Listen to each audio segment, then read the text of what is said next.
無限界内し無意識外無無明薬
And hold on a moment, folks. There we go. Fuck Reactive, and welcome, ladies and gentlemen, back to the Valley of the Judged. I am your one and only gaming monk, better known as Mildra. It has been an evening. I know some of you may be looking at this going, where's everybody else? Blame Reactive for that, not me. And the fact that, for whatever reason, Reactive will not load anybody's shit right now. Like, ever since they did that new update earlier in the week, just everything has gone wrong. You may have seen in the Elementalist streams where it took until Tuesday for my own Reactive to actually work. Other than that, it was just a static image. And mine kept freaking switching between two different models that I have. Zan had that problem on Sunday. We're just stuck in the thing in the book. Mm-hmm. We're stuck in first person perspective. That's what it is. We tried to press the end button, because when you press home, that sometimes goes into first person. We tried to hit end, it didn't work. Mm-hmm. And I'm just here. Yeah, you are. Oh, we're the voices in his head. We are not playing everyone is. We are not playing No, everyone is John. But no, we could be playing Deadpool though. He has 3 voices in his head. I'm not Canadian enough for that. Can I be the yellow box? No. Oh. No, and if you insist otherwise, I will take my health bar and beat you with it. Excellent. But you're not Canadian enough for that. I can get Canadian citizenship by just making fun of the Leafs.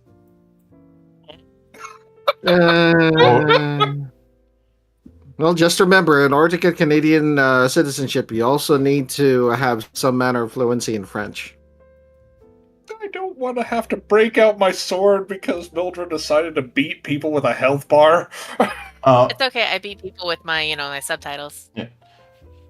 But if I really wanted to do it, I could just go to Alberta and say, hey, Quebec didn't give me citizenship. Will you guys do it? Probably do it because everything's legal in Alberta.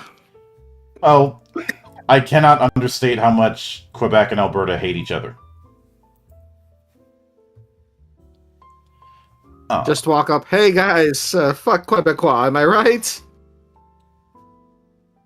Yeah, though, and Hydra in the chat says that, and you don't have enough love to commit war crimes. You don't know that. I've heard stories.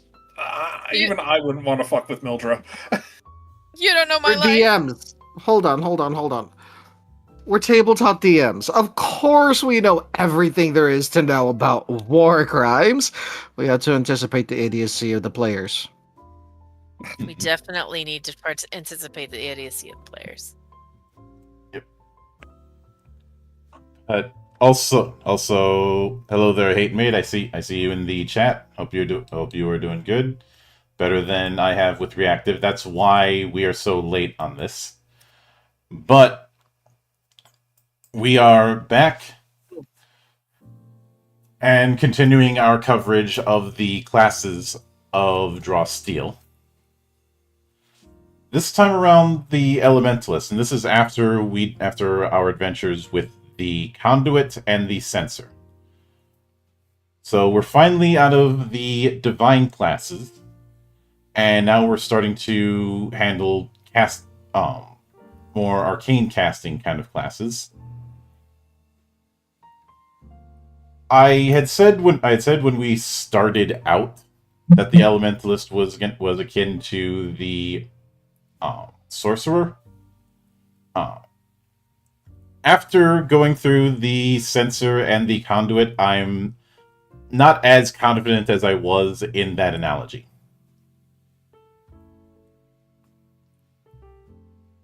But And of course, last week I brought up a comparison with the Guild Wars 2 Elementalist. Mm-hmm.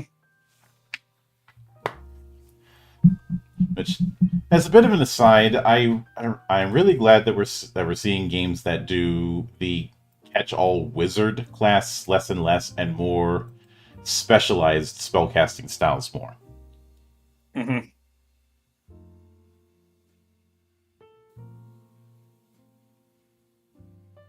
I mean, just look at DFO and all their mage classes. Yeah. Instead of having a one-size-fits-all wizard, you've got more specific spellcasting styles that can have their own identity, because just being a spellcaster I don't think is enough of a distinction.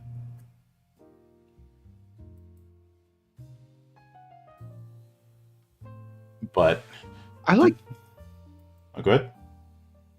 I was just reading a little ahead, and I'm liking the elemental specializations. Mm-hmm. And if you guys want to laugh, WotC is trying to put out the call for creators to do a content jam for Baldur's Gate. No.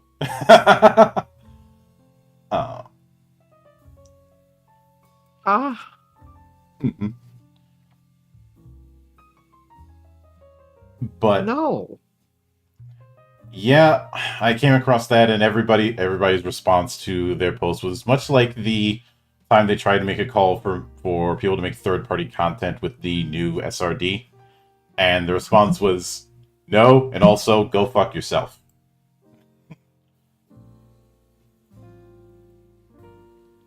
And I do not blame them one bit. Especially since no one wants to give them a royalty-free license or some shit. I know that kind of thing's past, but as I said yesterday, if it was that easy for you to fuck me, what's stopping you from doing it twice? Exactly. I don't even touch it anymore.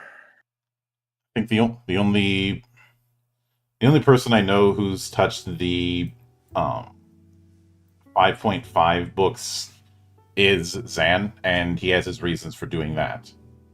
I mean, that's fair. Is that the 2024 thing? Yeah. Or 2025? Yeah. It like they automatically put like them into Roll20 whenever me and Epicurean had a little side game going on text, and it's horrible. Like they changed things, and they did all these other things, and even as diehard as Epicurean is about 5e, she's like, nope. I'm stopping here. I will one of these days have to do a monastic therapy episode on the changes, but it's not a priority because I'd rather focus on other things. Focus on what brings you joy. Mm-hmm. That, and I'm not one of those one trick pony kind of channels. Mm-hmm. And hate mate asks, do people still play OG 5e? Probably, but I don't feel the need to stick to something grandfathered in, or act like that game is the only thing that exists and try and force everything into one pigeonhole. That's not the mantra of this place, and it never has been. But getting back to the Elementalist, because of the way specializations work, which I will get into, that's why I ended up thinking of the Elementalist class in Guild Wars. Both of them, honestly. So if we end up seeing a Mesmer class later on, I'm going to be raising some very pointed questions, but that's for another story. That's for another day.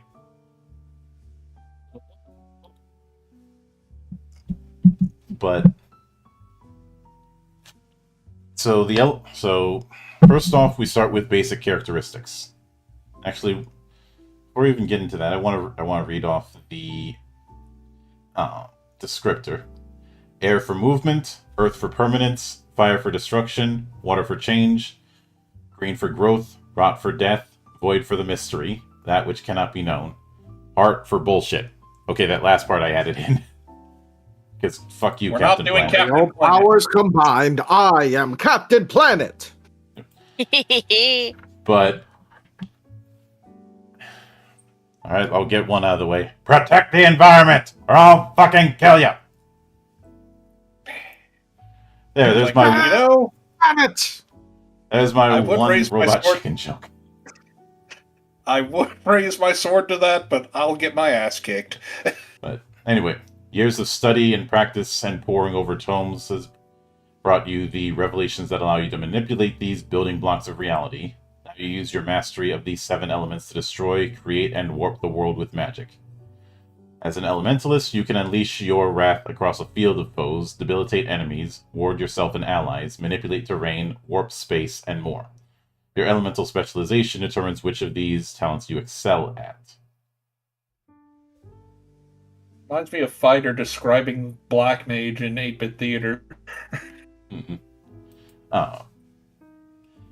Starting characteristics, you start with a reason of 2 and choose one of these spreads for the other ones.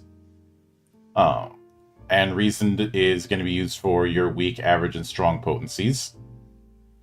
You have 18 stamina at first level, which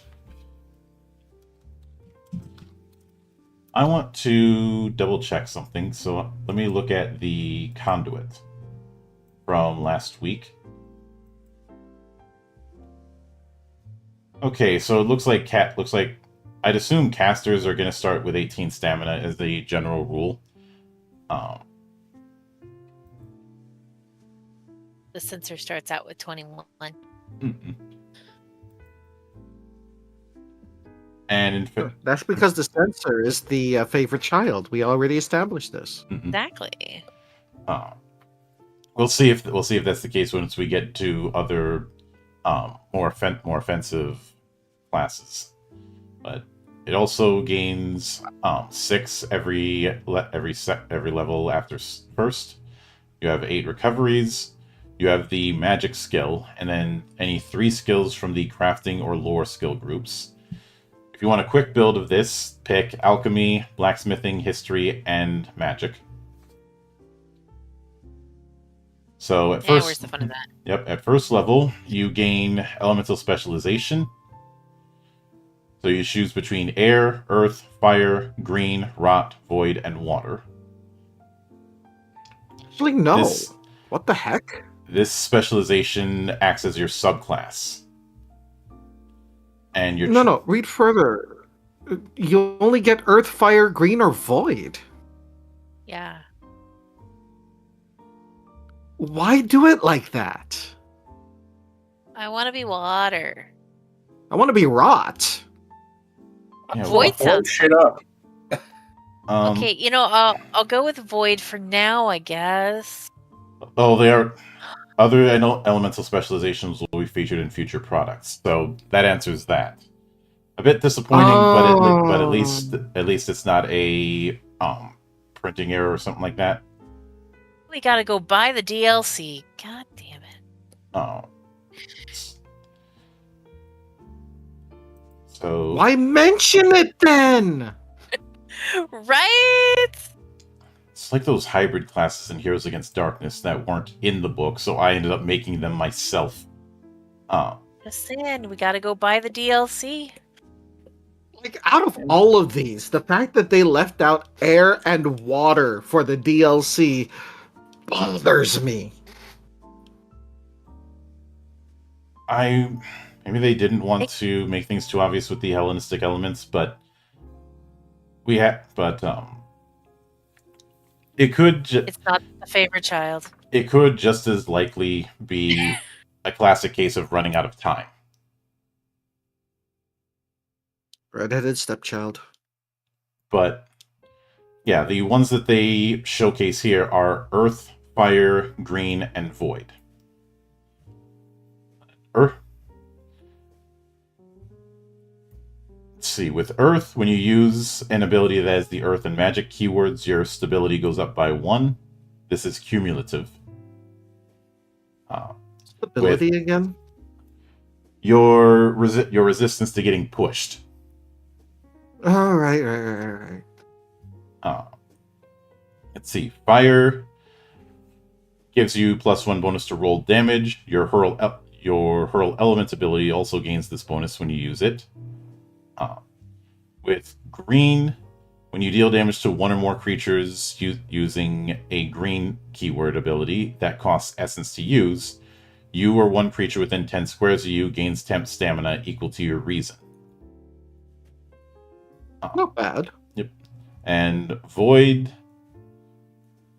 the distance of all your abilities that have the magic, ranged, and void keywords increases by 2 squares. It's a neat. I like that it also increased ranged. Like everything else was just their element and magic. Mm-hmm. So the class resource is essence. That is their heroic resource. At the start of a combat encounter, you gain essence equal to your victories. At the start of each of your turns, you gain 2 essence. Additionally, the first time each combat round that you or a creature within 10 squares takes damage that isn't untyped or holy damage, you gain 1 essence, and essence resets at the end of the encounter.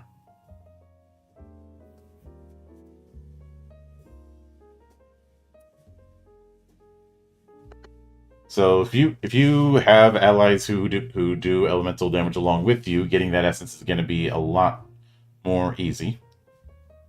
So you start with the ranged free strike of Hurl Element, which does 2, 4, or 6 plus reason damage. When you make this strike, choose the damage type from one of the following options: Acid, Cold, Corruption, Fire, Lightning, Poison, or Sonic. So just using Hurl Element, you're already using that to gain essence as is.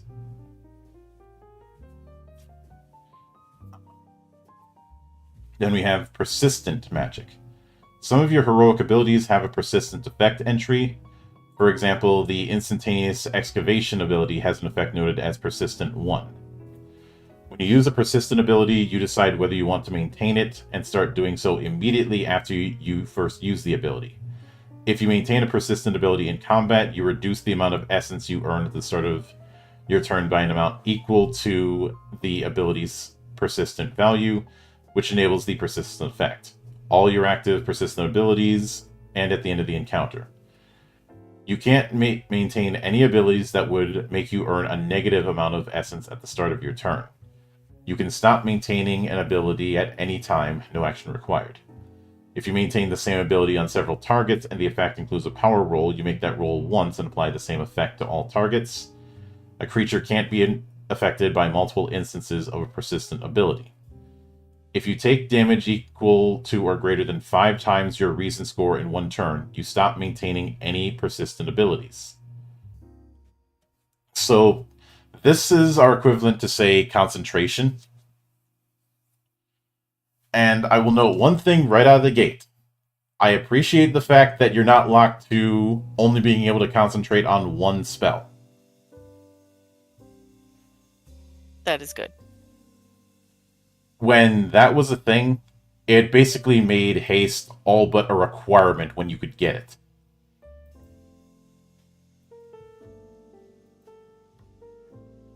I realize that I know that the reason 5e did concentration like that was because they wanted to stop people from casting a bunch of buffs beforehand.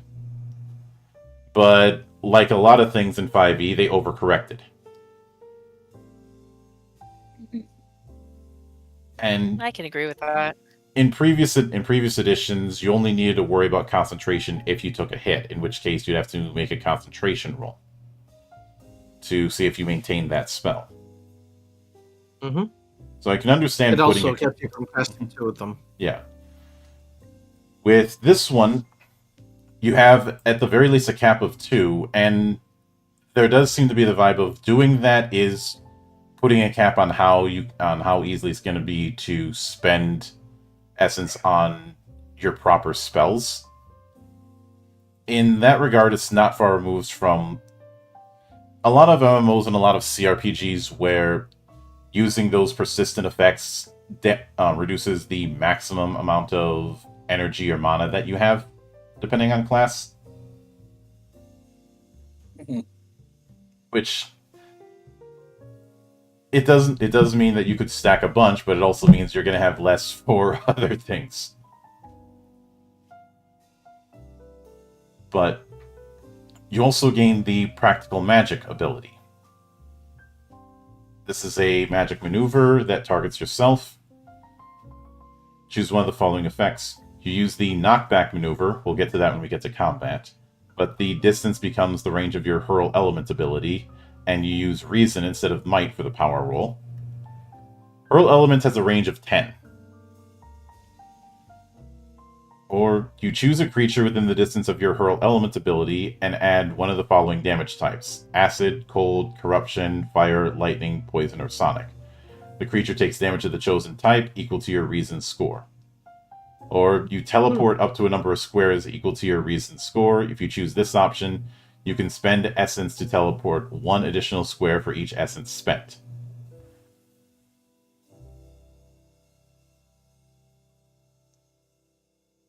Interesting. So you're already messing around with multiple damage types right out of the gate with the combination of hurl element and practical magic.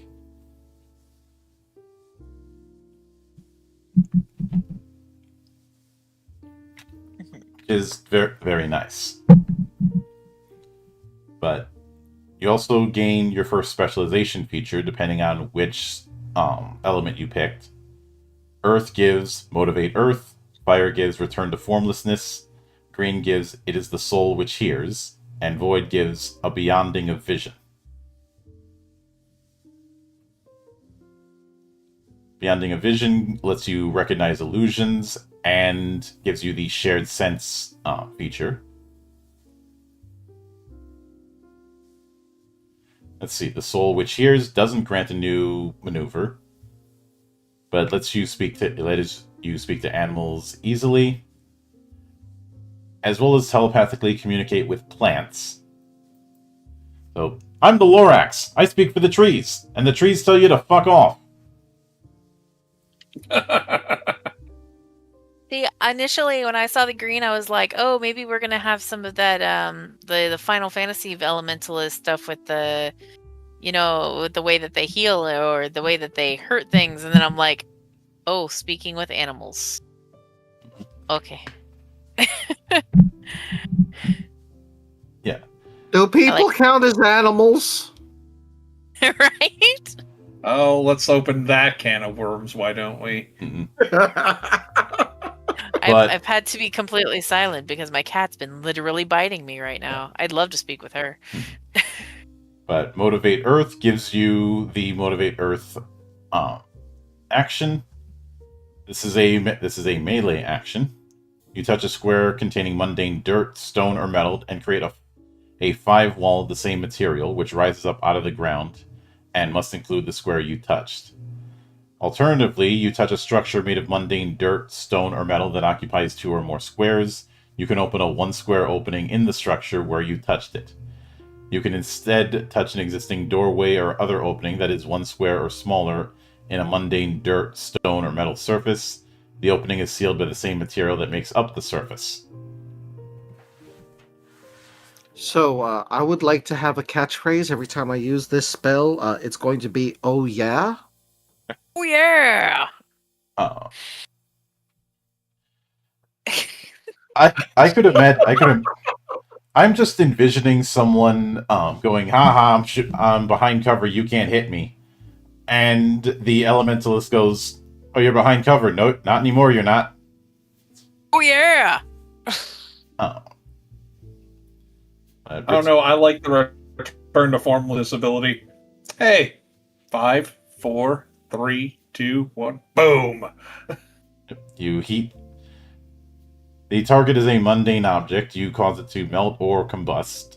If the object is larger than 1 square, then only the square of the object you touch is destroyed. I'd say that's the "oh yeah" button. Yep. I like that it's the soul that which hears. I just it in comparison to the rest of the things, it doesn't fit as well. I guess I don't know. No, it But it's also fits. fun. It fits the theme of the green. Yeah, it does. You also get a triggered action from your specialization. Earth gets skin like castle walls. Fire gets explosive assistance. Green gets breath of dawn remembered, and Void gets subtle relocation. So breath of It's dawn. just full of the art students, isn't it? Just like those poets that really are into what they're doing. I look at this, and then I remember the ridiculously long spells that Vance would put in his work, and I'm like, precedent. But with Breath of Dawn remembered, when a ally within 10 squares takes damage, you can have them spend a recovery. You can spend one or more essence to spend, so they can spend additional recoveries. Explosive assistance, when forced movement happens, it adds your reason score to the amount of forced movement. That could pair very well with some of the bully stuff we saw with the sensor. And you can Not spend... just that, but it adds blood physics. Yeah. You Rocket could jump. No, that's Quake physics. Yeah. No, we're going with throwing dynamite. Yes, exactly. And okay. Zig, you are now thinking of the horrors of green cultists.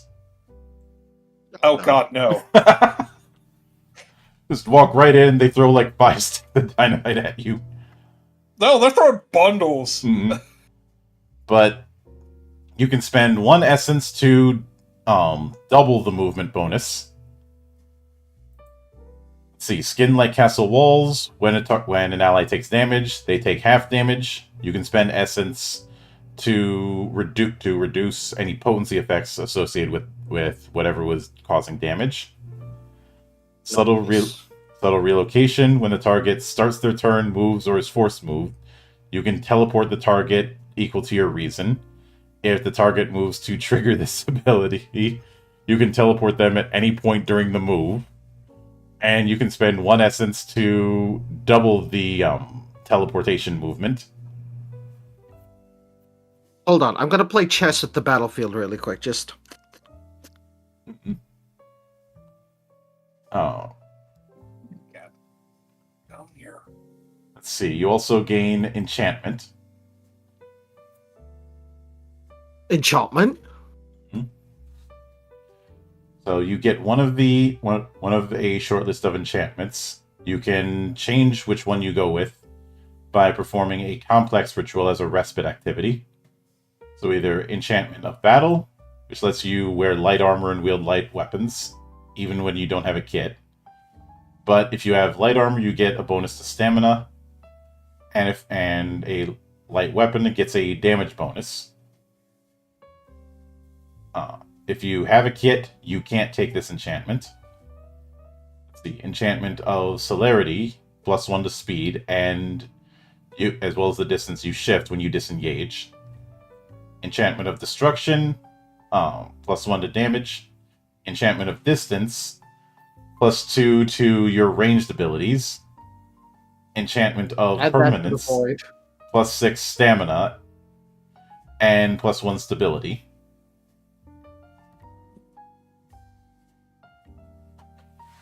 I'm imagining distance on a Void Mage or a Void Elementalist and just them sniping people from all the way across the battlefield. Sniping's a good job. You also gain a Elementalist ward. Things like Ward of Delightful Consequences. First time each round that you take damage, you gain 1 surge. Ward of Excellent Protection. You have immunity to acid, cold, corruption, fire, lightning, poison, or sonic damage equal to your reason score. Ward of Nature's Affection. Whenever a creature within a number of squares equal to your reason score deals damage to you, you can use a free triggered action to slide that creature up to a number of squares equal to your reason score. Imagine pairing that with a void elementalist, or Oh, look, they got shifted. Let me just move them further. or Ward of Surprising Reactivity. Whenever an adjacent creature deals damage to you, you can use a free triggered action to push that creature up a number of squares equal to twice your reason score. Oh, look, they moved. Let me just move them further. Mm-hmm. I want that Ward of Delightful Consequences on a green mage for no apparent reason other than it's a pacifist, except whenever you're attacking them and they're just like peacefully speaking to a beast, and then you just like randomly attack them and they're like, how about that? So then we get to the abilities proper. First with these signature abilities, which you get 2 of. We have Effect of Bountiful Decay, Bifurcated Incineration, Grasp of Beyond, the Green Within, the Green Without. Meteoric Introduction. You give your enemy a gentle tap like an asteroid impact. Ray of Agonizing Self-Reflection. Dynamic entry!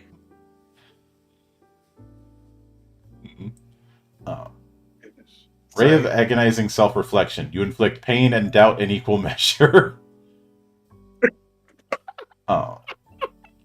I know. I think I need that one in real life for a few people. Let me just take that real quick. Unquiet Ground. And Viscous Fire.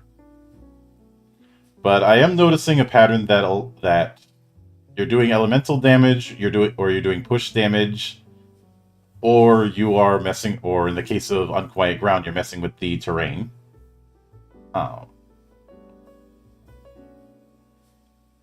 And the only one that is not a ranged one is Grasp of Beyond, which deals corruption damage, and you can teleport a number of squares equal to your reason score.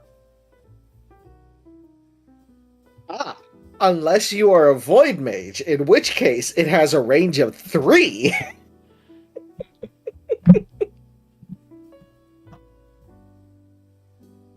I know. I just like the idea of tapping somebody on the shoulder with meteoric introduction. Like, hey, boom! Giant rock drops on them. Hold that. But then we have the 3 Essence heroic abilities. You get one of these. So we have Behold the Mystery, which is dealing psychic damage in a cube, and has Persistent 1, where you can use it again without having to spend Essence. Not bad. Let's see. The Flesh a Crucible, which is dealing fire damage, and its persistent effect is if the target is within distance at the start of your turn, you make the power roll again without spending Essence. No action required. Nice. Let's see. Invigorating Growth. Good. So it's the Gen 1 fire spin ability in Pokemon. Yes, because Gen 1 was a perfectly balanced game with no exploits whatsoever. None. No, no psychics weren't completely busted and could own everything. Weakness on a psychic type? What's that? Oh, but they're weak against ghosts. Laugh. How many ghosts were there? Like 4? There was only missile. There was only one ghost move that actually dealt damage that could be considered for that, and that was Lick, which was a low attack move. Yeah. As I said before, laughs in pin missile. See, what I liked in that one would be like you use Hypno, and then you give Hypno something that's actually, like a physical attack, and then you punch Alakazam in the face. And it's just like, ha, you didn't think I was going to punch you? Joke's on you. I'm strong and in my head and in my fist. Yep. To be fair, they didn't split physical attack and special attack in the first gen. Mm-hmm. That too, yeah. Yeah, I don't hate Gen 1. I just like to give Gen 1ers a lot of shit because of the spouting off at the mouth that they do. With the And as a general rule, I've mentioned this before. I hate anybody who does the new bad old good ooga booga kind of dance. Mm-hmm. But see, we have invigorating growth, which has mushrooms erupt from a foe, sapping their vitality to spread strengthening spores. Deals You poison want damage. zombies? That's how you get zombies. Deals poison damage. Oh, Mushrooms cover their body. While the mushrooms are on the target, you and any ally adjacent to the target gain 1 surge whenever the target takes damage. The mushrooms can be removed by the target or an adjacent creature as a main action. Like that those creatures in Dungeon Fighter Online, whenever you're in the not the sewer-ish area. And they have all of the mushrooms coming out of their heads. Not the Lukuku. It's the cordyceps, still want except they're not in The Last of Us, so it's not as pretentious or shit. Mm-hmm. It also doesn't do any mind controls yet. But then Now, I will say the clicking. If it does start clicking, I might just have to run away because that was the only part of The Last of Us like cordyceps. I was like, nobody likes the clickers. clickers are suck. I think the only thing from The Last of Us that people hate more is, well, part 2. Though it was funny seeing one of the actors for the live-action version when they got to part 2 saying, "Well, if you hate the show so much, just go play the games." The games suck too. Mm-hmm. But I enjoyed enough of the first one. It didn't. I'm me in enough to referring actually play the whole to thing. part 2. Yeah. But so that argument doesn't exactly hold weight when the game was also shit. But then we have Ripples in the Earth, which is dealing damage. If you get the tier 3 version, it also inflicts prone. You must be touching the ground to use this ability. Additionally, you can choose a square of ground in the area that is unoccupied or is occupied by you or any ally. A pillar of earth rises out of the ground in that square by a height of squares equal to your reason score. The pillar can't collide with any creatures or objects, nor can it force creatures raised by it to collide with other creatures or objects. It's the up button. You're bringing a pillar straight up. No wonder this inflicts prone at 17 or higher. Oh, you also get a 5 essence ability. Yep. Well, we can go with Conflagration, which of course is going to be fire, which is persistent 2. And lets you use it again without spending essence. Instantaneous Excavation. It is a range 10. You open up 2 holes with 1 square openings that are 4 squares deep, which can be placed on any mundane surface within distance. You can place these holes next to each other to create fewer holes with wider openings.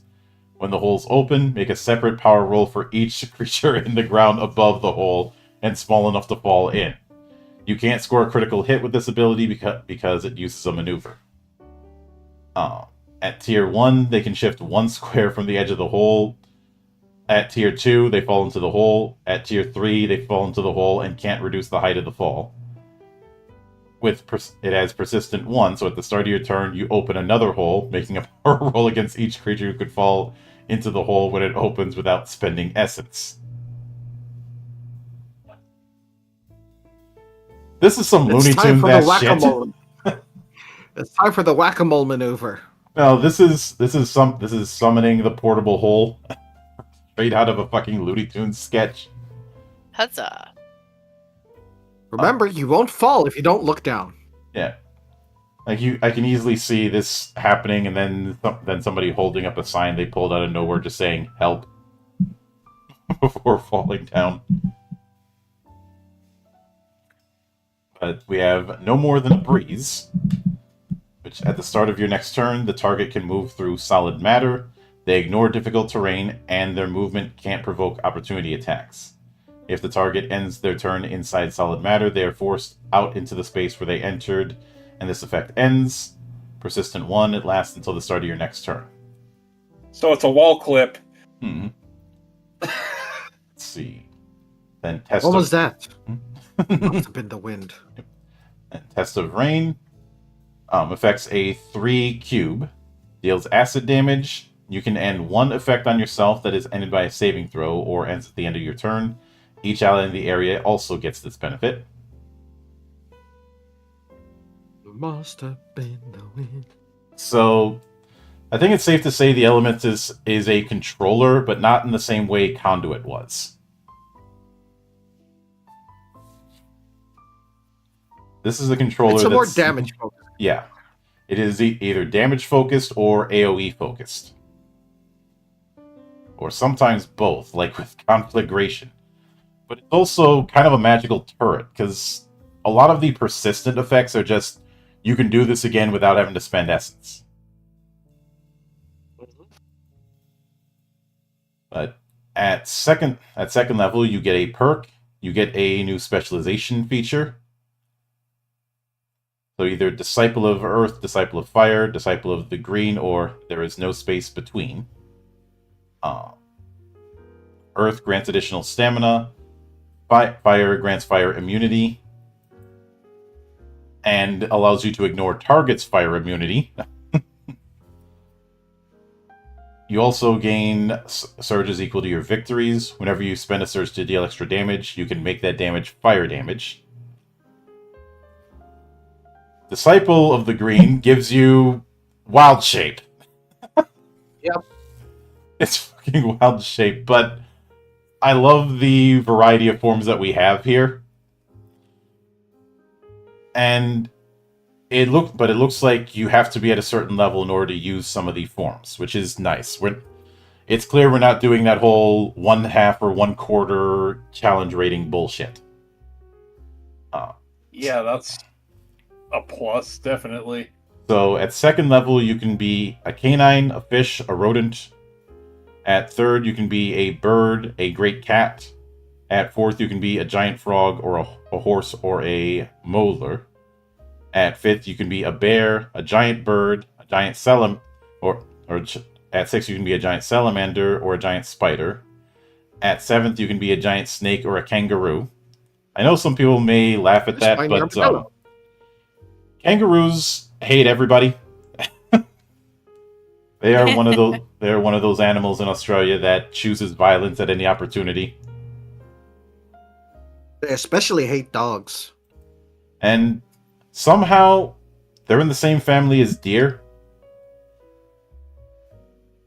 Which deer are not as hateful unless you're a moving vehicle. You can also be a spiny armadillo.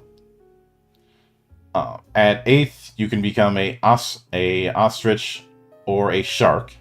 At ninth, you can become a giant octopus or a rhinoceros. And at 10th, you can become a king terror lizard, it's a T-Rex in Elbet name. Gojira! Gojira!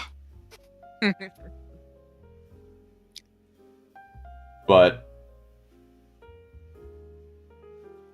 why is a rhinoceros larger than a... Oh no, that's stability bonus. Never mind. Mm-hmm. Yeah. They gain a stability bonus. There's also the whole thing with size and their melee damage bonus, as well as each one having their own unique feature, as well as their own speed and a temporary amount of stamina. The King Terror Lizard gives you take back 20. what I said earlier. Yeah, what was that about the green not being as nice? You know what? I take back everything I said about the beast speak not being part of the green. I should have just read ahead by like 3 pages, and I would like to play this druid. I mean elementalist now. But I love druids. I'm sorry. There is no space between is basically you thinking with portals. Yep. This was a triumph. Mm-hmm.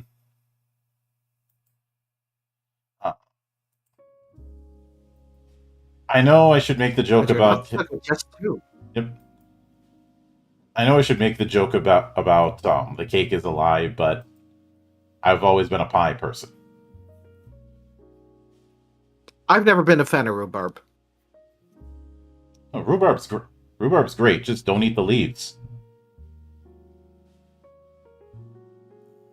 But you also get a new 5 essence ability, which can be between O Flower Aid, O Earth Defend, which which is a beneficial AoE that is persistent 1. But as a maneuver, you can move the AoE up to 5 squares. Nice. Let's see. Subvert the green within. More mushrooms. Lets the target use their signature ability against a creature of your choice. The signature ability can target the creature even if it usually wouldn't. You then make a power roll against the target of this ability. Look what it says under it, though. It says they sprout inside the brain and allowing you to control their actions. We were just talking about that.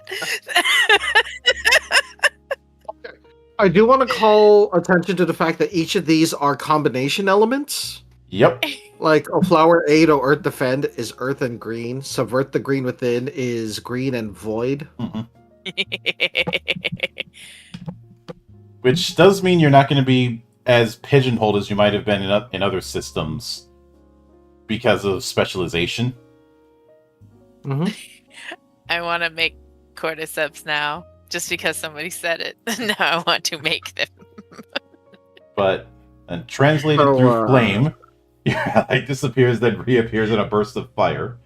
They are teleported to another space within distance, that being 10 as a base. Then you make a power roll that affects each enemy adjacent to the target's new space. Explosive teleportation. That is a throw. I was like, I knew exactly what Sig was going to go for when I saw that. I'm like, just put everything in fire and he'll be fine. I'm going to put everything in fire at this point, especially with Volcano's Embrace. Yep. Let's see. Wrap them up in fire and melting stone. Deals fire damage and restrained. Mm-hmm. Let's see. 3rd level, you get another specialization feature. Either Earth Accepts Me, A Conversation with Fire, Remember Growth and Sun and Rain, or Distance is Only Memory. Let's see, A Conversation with Fire, you can spend 1 minute in front of a fire, then speak the name of another creature. If that creature is willing to speak to you, their image appears in the fire, and they can see you before them in a shimmering ball of light. Oh, that's cool. So, if I really wanted to troll somebody, I do that in front of a dry brush.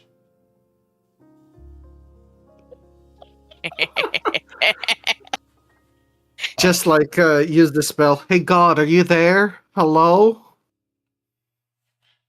It's me. Mm-hmm. They don't want to talk. Then distance is only memory. Each time you finish a respite, you can open a 2-way portal that leads to any place you've previously been. Let's see. Earth Accepts Me. You step into a mundane dirt, metal, or stone object, including a wall that's as large as you or larger. You can remain inside the object for as long as you like. While inside the object, you can observe events and speak to creatures outside it, but you don't have line of effect to anything outside the object and vice versa. You can travel through the object freely until you exit it. If the object you meld with is destroyed, you take 10 damage and exit. So there's how you do your surprise they're in the trees. Or literally, I'm in your walls. The walls have ears? Mm-hmm. I could see ambush druids doing this kind of thing. And remember, growth and sun and rain is a melee effect. You see and hear any events that have occurred within 10 squares of the object in the last 12 hours. Okay, so object reading. You also get 1 7 essence ability. One of them is Erase, which the number of creatures affected is determined by the power roll. Each target begins to fade from existence, save ends. On their first turn, while fading from existence, a target takes a Bane on power rolls. At the end of their first turn, they have a double Bane. At the end of their second turn, they fade from existence for 1 hour, after which they reappear in their original space.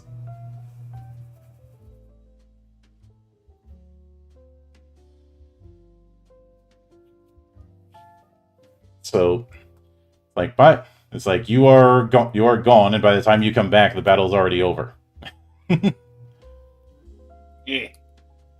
Let's see. Maw of Earth deals damage, and the ground in or directly beneath the area drops 3 squares. Let's see. Swarm of Spirits. Until the end, it deals damage, and until the end of your next turn, each area in the Aura 3 area has each of their characteristic scores treated as 1 higher for the purpose of resisting potencies and as a +1 bonus to saving throws. And it has Persistent 1. You also have Wall of Fire, which does exactly what it says on the tin. Yes. And the wall can be persistent. It is a 10 square wall. So it's basically the mage or wizard's firewall from Ragnarok. Although, with its persistent, it lasts until the start of your next turn, and you can add a number of squares to the wall equal to your reason. Excellent. Let's see. 4th level, reason goes up to 3. You can boost up one of your other characteristics to a maximum of 3. Let's see, you also get Font of Essence. The first time each combat round that you or a creature within 10 squares takes damage that isn't untyped or holy damage, you gain 2 Essence.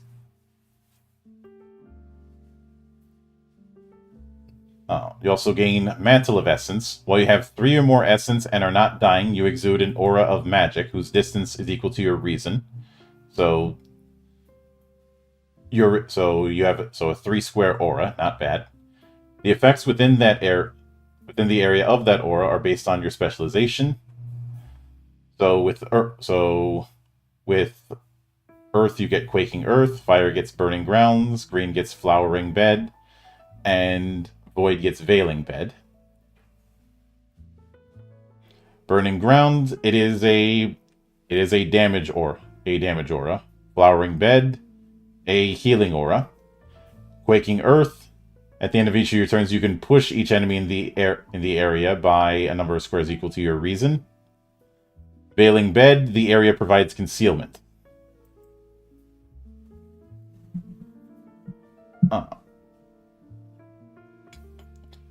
Then you also get a perk and one skill at 4th. Of the Mantle of Essence options, I think I'd probably end up going with Quaking Earth personally. Just you're not going to be in my space. Bye.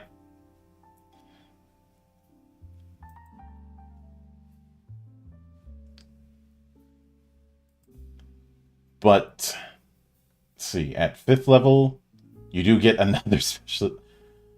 You seem to... I can't help but notice you're getting a lot more specialization features with Elementalist than some of the previous ones we've seen. Mm-hmm.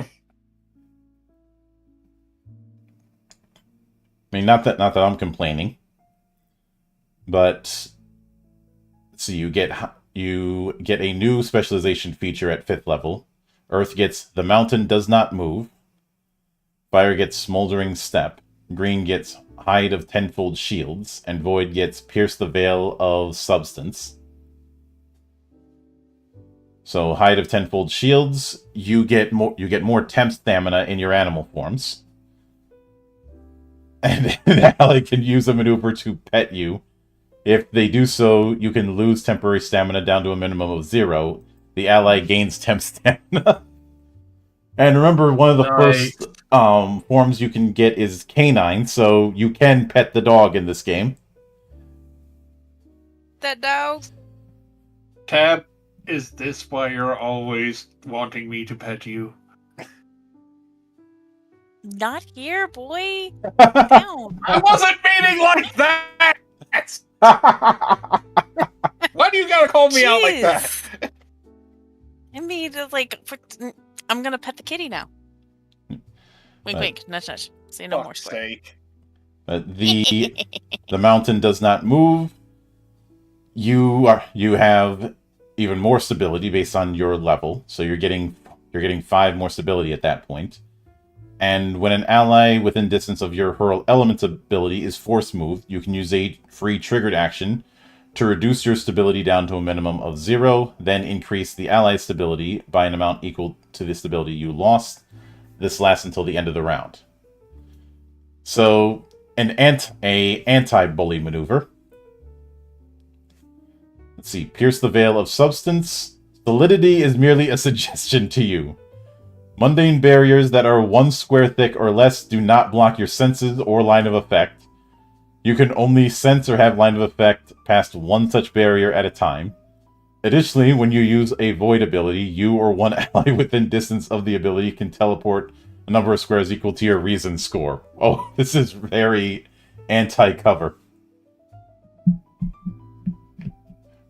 Like, imagine somebody talking a bunch of smack while hiding behind a wall, thinking that they're going to surprise you. Then you end up being able to snipe them. But we have Smoldering Step. You can use 1 square of movement to walk into an area of fire your size or larger, and teleport to any other area of fire your size or larger within 10 squares. Additionally, when you use a fire ability or are targeted by an ability that does fire damage, each enemy adjacent to you takes fire damage equal to your reason score. Imagine you using this in tandem with Translated Through Flame. Yep. You also get a 9 essence ability.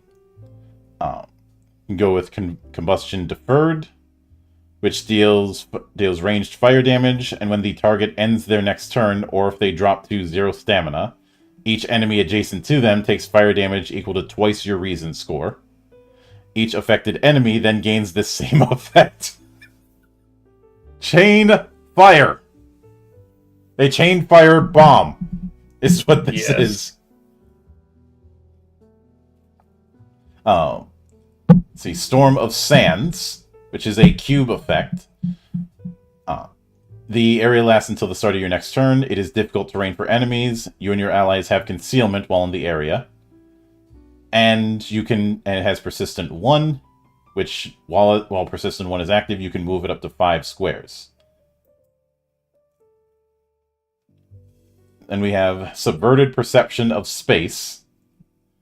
Deals corruption damage, and at tiers 2 and 3. If the target has line of effect only to creatures and objects within 4 squares of them until the start of your next turn. Or at tier 3, only adjacent. And it has Persistent 1. So that's almost an anti-ranged maneuver.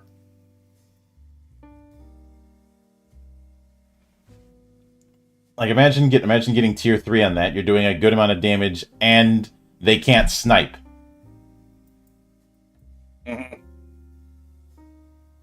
But Web of All That's Come Before, it uses is another cube one that does corruption damage, inflicts restrained.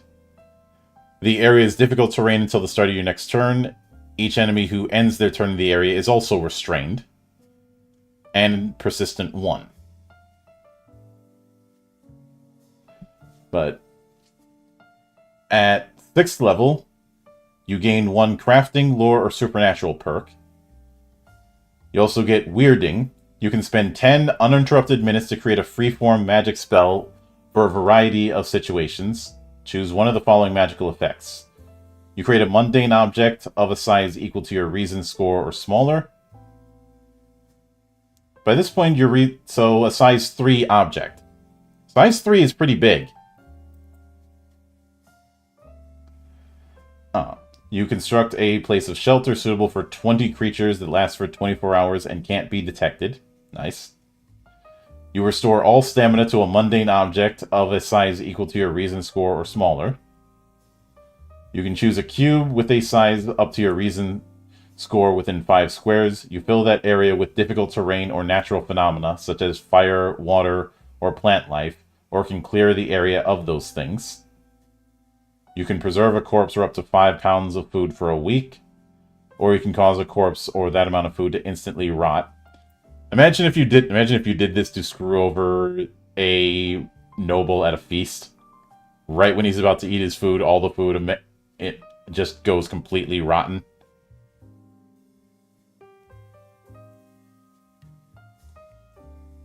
That is trolling. Mm-hmm.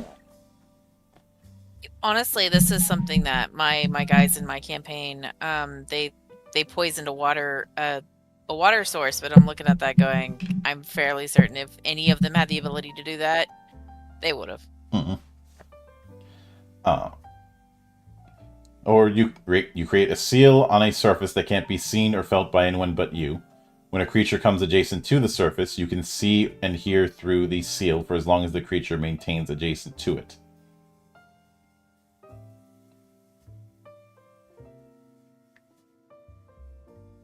It's essentially a arcane alarm. Mm-hmm. Let's see, you also get another 9 essence ability. Or you can choose one of the new ones or one of the ones you didn't pick at 5th. So we have Luminous Champion Aloft. Target gets a bonus to speed, they can fly, and their abilities ignore concealment. And whenever they would gain their heroic resource, they get an additional one, which is Persistent 1. You can gain Magma Titan. Until the start of your next turn, the target has the following features. Their size and stability increase by 2, with any size 1 target becoming size 3. Each creature who is within the target's new space slides to the nearest unoccupied space, ignoring stability. If the target doesn't have space to grow, they grow as much as they can, become restrained until the effect ends. You have Fire Immunity 10. Strikes deal extra fire damage equal to twice your reason score. When a target force moves a creature or object, the force movement distance gains +2. You can use your highest characteristic instead of might for might power rolls. This has Persistent 2.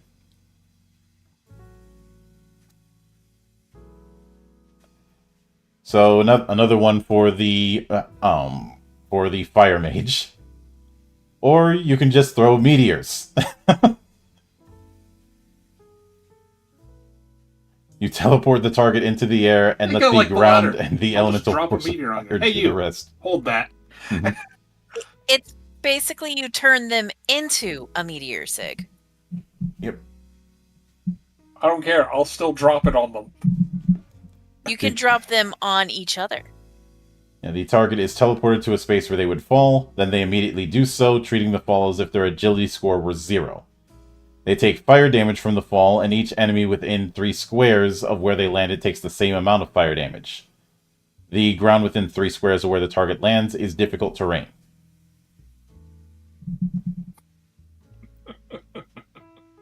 Hold that. Mm-hmm. I'm holding this cat. Or the Woad Remembers and Returns, which is a 4 burst effect. The area becomes dark and verdant, with trees and plant life appearing in unoccupied spaces within it until the start of your next turn. This area is difficult terrain for enemies, and any ally who ends their turn in the area has cover. This is Persistent 2. And at the start of each turn, when Persistent is used, each ally within the area can spend a recovery. So not too shabby. And we have, at 7th level, you gain a character... And no worries, Hydrus, stay frosty. You gain a characteristic increase. Each goes up by 1 to a max of 4. You also gain Mantle of Quintessence. Your Mantle of Essence feature no longer requires Essence. Additionally, your Mantle of Essence now radiates magic that creates a calming air. Creatures in the area of the Mantle's aura have their starting patience increased by 1 during any negotiation. We won't get to that for a while, but that is going to be a factor. While in the area, you and any ally gain an edge on tests that use the Handle Animals skill. If you have 5 or more victories, the bonus to patience increases to 2, and the tests that use the Handle Animals skill have a double edge. Should I have been comparing the Elementalist to a druid instead of a sorcerer? Yes. Yes. Yes. Mm-hmm. So I'm going to be a green one, I'm just saying. Mm-hmm. Let's see. Surging Essence, when you get Essence at the start of your turns, you get 3 instead of 2. And you get 1 skill. At 8th level, you gain a perk. You gain another specialization feature. Earth gets Summon Source of Earth. Fire gets the Flame Primordial. Green gets Chimeric Manifestation. And Void gets Black Hole Star. You just know somebody wanted to call it Black Hole Sun. Won't you come? And wash away the rain. Wash away the rain.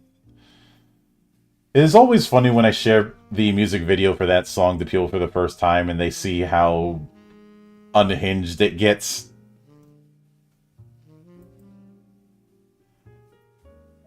But Black Hole Star, you are warping gravity, and at the end of each of your turns, you target one creature or object within distance of Hurl Element, and vertical pull that target up to 5 squares. If their stability reduces this force movement, they are pulled a minimum of 2 squares. This force movement ignores stability for your allies. Additionally, your Mantle of Essence improves. While in the area of the aura, enemies and objects have their stability reduced by an amount equal to your level. So, here's your anti-flyer.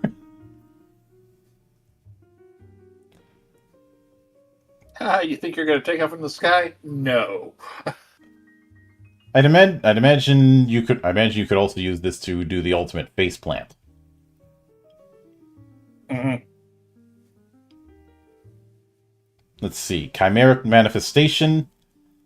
You can enter or exit your animal form as a free maneuver for the first time you use your Disciple of the Green feature on your turn. And when you use the feature, you can select an additional animal form and gain the positive benefits from both. You can choose the size of either animal, and if both animal forms grant you the same benefit, you can choose whichever you prefer. You gain the highest speed between the 2 animal forms and have all types of movement from both forms. You can only combine animal forms whose levels add up to 12 or less. For example, you can combine a shark with a horse, but not a shark with a bear. I would like to have my shark horse now. I was hoping to make a bear shark. You can make a bear horse. Mm-hmm. I would find that Bear shark. unbearable. Too easy. Mm. But then we have the Flame Primordial. You produce a fire that entrances the Fates, distracting them from aiding your foes. Whenever you deal fire damage to a creature or object, they take an additional 1d6 fire damage.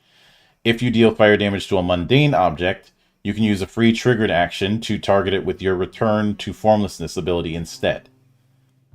Additionally, any enemy who starts their turn adjacent to you has fire weakness equal to your Reason score until the start of your next turn. This increases to twice your Reason score if the enemy is made of or is wearing mostly metal. Oh, wonderful.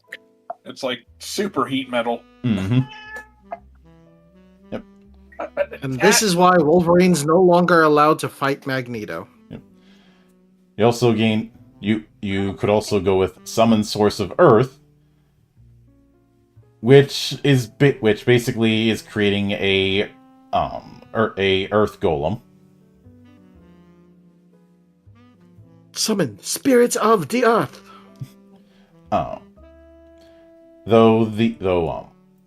You can't heal the thing.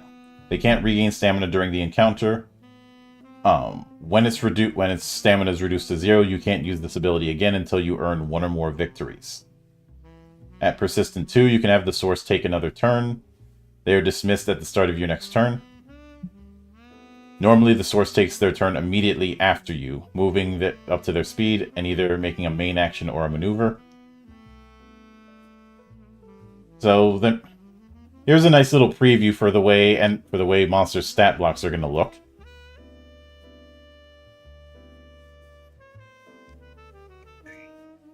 All right. But let's see. They have Earthwalk Yeah, as a feature. we talked about that, Mr. Emma. Oh yeah.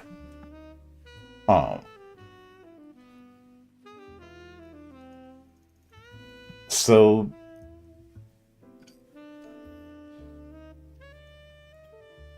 let's see. It hopefully isn't going to make presence rolls. But you also get a 11 essence ability, either Heart of the Woad, which summons a size 5 tree in an unoccupied space. The tree has 100 stamina and can't be force moved. You and any ally can touch the tree to use the Catch Breath maneuver as a freebie. Additionally, when you start your turn within line of effect to the tree, you can end one effect on yourself that is ended by a saving throw or ends at the end of your turn. Or you can stand up if you are prone. Each ally within distance also gains this benefit. Each enemy who ends their turn within 3 squares of the tree is restrained until the end of their next turn. A creature restrained this way can use a main action to end the effect early. I was kidding about that whole I speak for the trees. I'm definitely a green elementalist. Mm-hmm. But the tree just wants to give you a hug. Mm-hmm. But you see, then you have to have the other elementalist step into the tree to talk up with the tree, like the talk for the tree. Mm-hmm. But another option is Muse of Fire, which deals fire damage, and the director loses 2 Malice. Fire. We won't get to Malice for a while, so put a pin in that. How many pins is that now? Enough? No, it's not enough. But you also there's also Return to Oblivion. You create a size 11 vortex again. That's lasts until the end of the encounter. At the start of each combat round, while the vortex is unoccupied, it pulls 3 each enemy within 5 squares. Each enemy that enters the vortex or starts their turn there is knocked prone. At the end of the round, if a winded enemy who is not a leader or a solo creature is in the vortex, they are instantly destroyed. So, there is your black hole gun.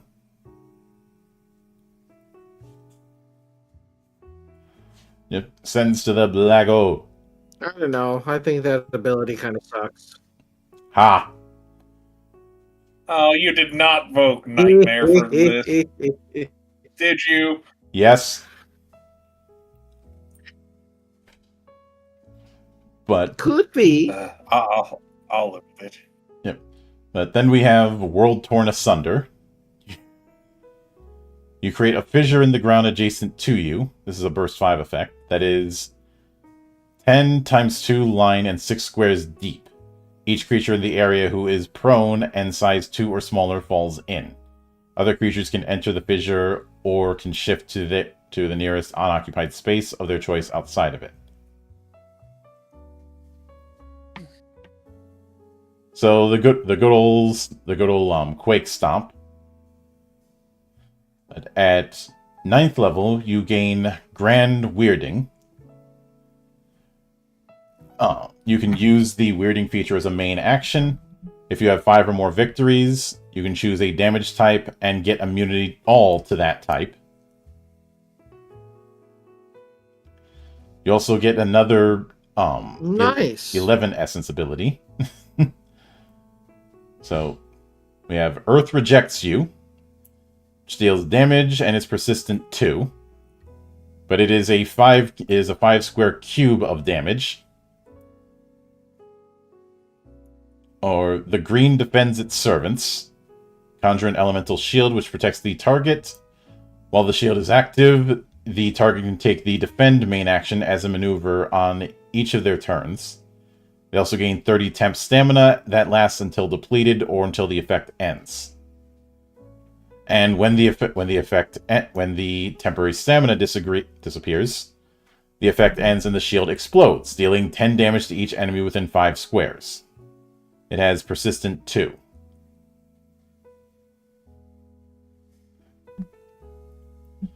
So again, explosive shield. See, there's Prism. You use up to 3 heroic abilities whose essence costs total 11 or less, spending no additional essence beyond the cost of this ability. You can shift up to 2 squares between your use of each ability.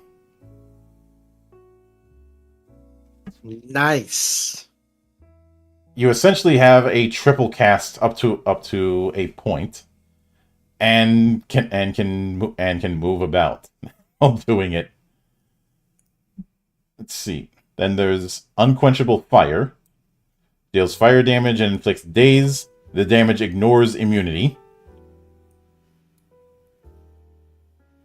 And at 10th level, here's where the real shit happens. You gain breath, which is the epic resource. Each time you finish a respite, you gain breath equal to the XP you gain. You can spend any number of breath to gain essence. When you do, 1 breath becomes 3 essence. And breath is persistent. Your reason also goes up to 5, and you can bring up one of your characteristics by 1 to a maximum of 5. You also gain Essential Being. You gain 4 essence at every turn instead of 3 now. And 1, you become the embodiment of the element of your chosen specialization. Whenever you use magic, elemental motes flit around you and your skin changes to reflect your element, taking on an earthen or stony appearance for earth, appearing like flickering flame for fire, gaining a leaf pattern for green, and becoming a starry expanse for void. Additionally, you gain one of the following benefits, as shown in the 1 specializations feature. So Earth gets Master of Earth, you have damage immunity 5, and can shape mundane Earth as a respite activity around you in a 1-mile radius. That includes opening sinkholes, forming mountains, leveling mundane structures or whole settlements, creating canyons, raising islands or sinking them into the sea, and similar feats. You cannot use this respite activity if another creature is within 1 mile is already using it. Once you use it, you can't use it again for 10 days. Oh, yeah. With something that ridiculous. It's like, the enemy. Hold on, reshape the world. We had a town that they tried to do that with, and now they can. It's like, what? No. You know how in so many Bond movies the villain has their own private island? Break out a level 10 Elementalist, and now all of a sudden, the island that was heavily fortified with guards all over the place and more turrets than some battleship fleets. Suddenly, that island's not there anymore. Everybody is very, very waterlogged. I'm actually reminded of that one Avatar: The Last Airbender episode where Kyoshi created her island, essentially, separating it from the land. Yeah. Or somebody's going, I'm across this long ass river. You're not going to get me. And I'm like, I am going to raise an island, cross that island, and kick the shit out of you. Oh, it's like the song says, ain't no mountain high enough, ain't no valley low. But with Master of Fire, the damage bonus for Acolyte of Fire, it goes up to +5 and applies to all your magic abilities. Additionally, Return to Formlessness can be used on supernatural objects, but not on artifacts. When you melt a treasure, you gain breath equal to its echelon. We'll get to treasure later. So... Get on that. Go ahead. No, I just said put a pin on that. Yep. I imagine getting hassled by a ghost, and then the ghost learns that even spirits can be set on fire. Everything gets set on fire. Yep. And Master of Green, You get 2 more recoveries, and each time you finish a respite, you can grant each ally who finished the respite with you 2 additional recoveries. Those additional recoveries disappear when they finish the next respite. As a respite activity, you can perform a ritual that causes a fruit tree to spring from the ground, grow, mature, and produce 1d6 of a treasure called life fruit. You can use a respite activity to cause an existing tree to produce another 1d6 life fruit, but it does not grow these magic consumables on its own. As a maneuver, you can consume a life fruit or feed it to an adjacent willing ally. When the creature eats a life fruit, they restore all their stamina, they can end all conditions or effects on themselves, and they can stand up from prone. Additionally, if the creature desires, their aging pauses for 1d10 years. If they eat an additional life fruit and chooses to pause their aging, the effects don't stack. Instead, the creature gains the benefit from the life fruit that pauses their aging for the longest time. Ah, sweet sciencey magic. Mm-hmm.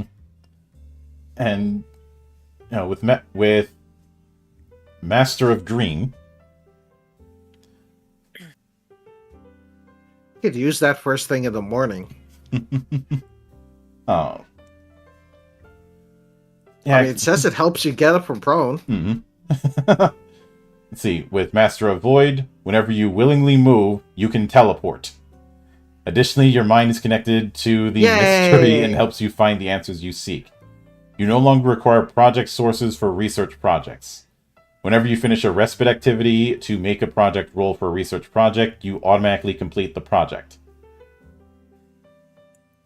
You also... You effectively have the Akashic Records. Let's see, you gain 1... And you teleport. Yep. You gain 1 crafting, lore, or supernatural perk, and 1 skill. So... That is the... Everyone. That is the Elementalist. I think... Wait, is that perk and skill thing for the Master of the Void or for everyone? Everyone. Okay. So... They should have just put that in the beginning. It's so weird. So that covers Elementalist. What did you all think of it? I would like to play a Void, please. I like the Master of Green. Well, I like the green in general because it's very druidy, but also very like healing and fun and like trolly. And I swear. summony. Every time I hear the green, I keep on thinking of Swamp Thing.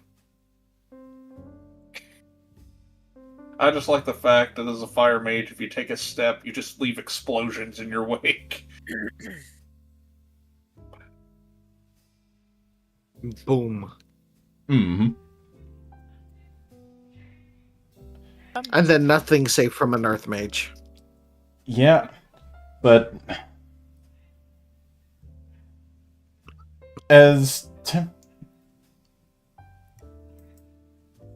feel like the Elementalist is straddling the line between a druid and a sorcerer.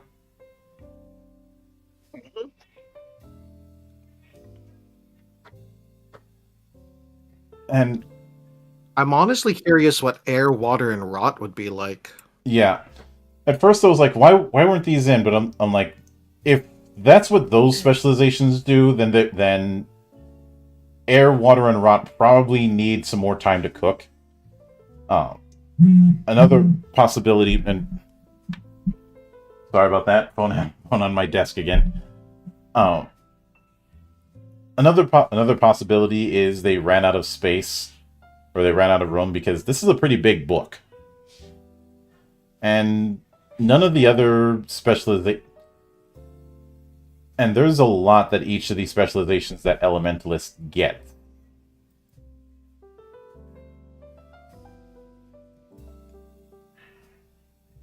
So there is certainly that aspect.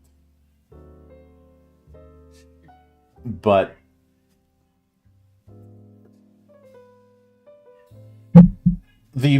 I'd say for a lot of people, they're either going to be doing blasting or they're going to be doing AoE with this one, but this isn't as debuffy as say what we saw with the conduit.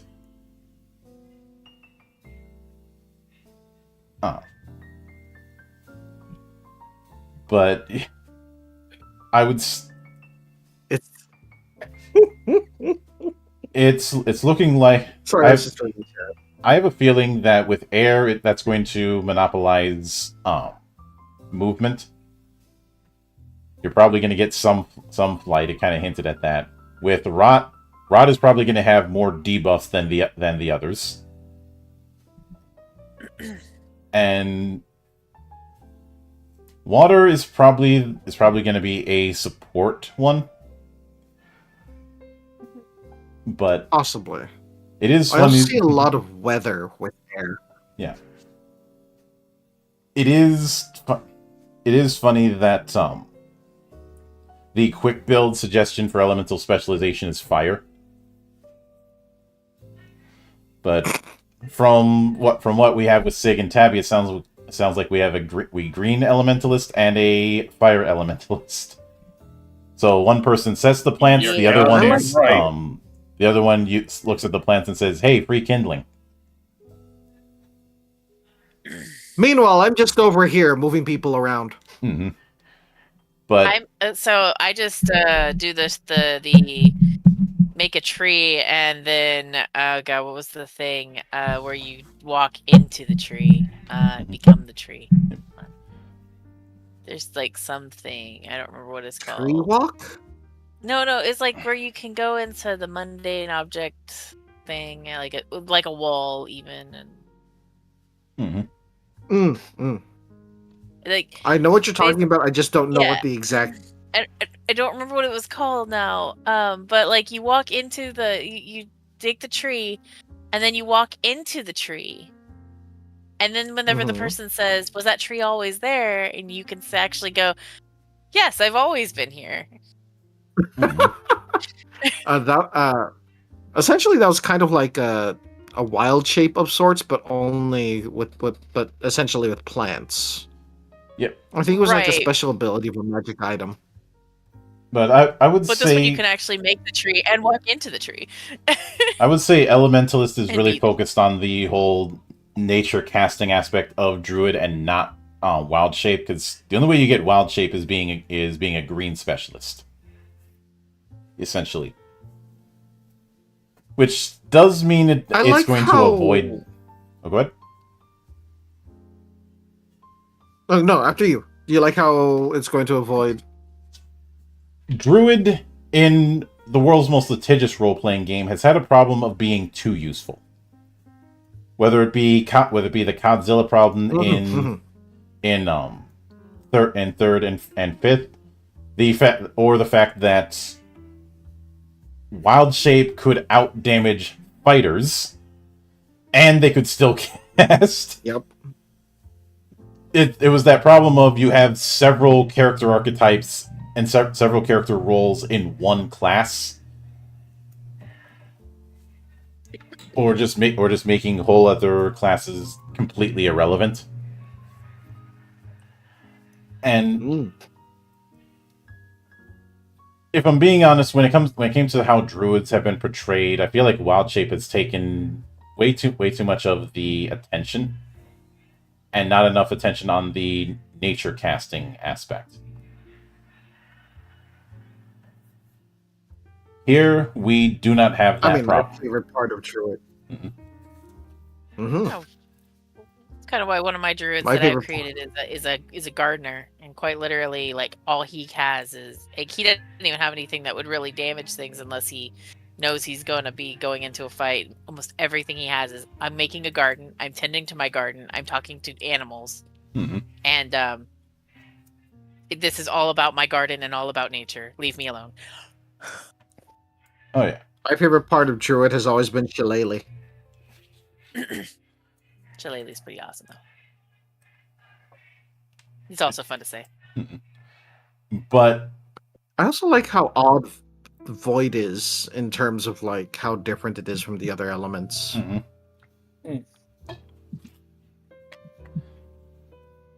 Given that teleporting is going to be ignoring difficult terrain.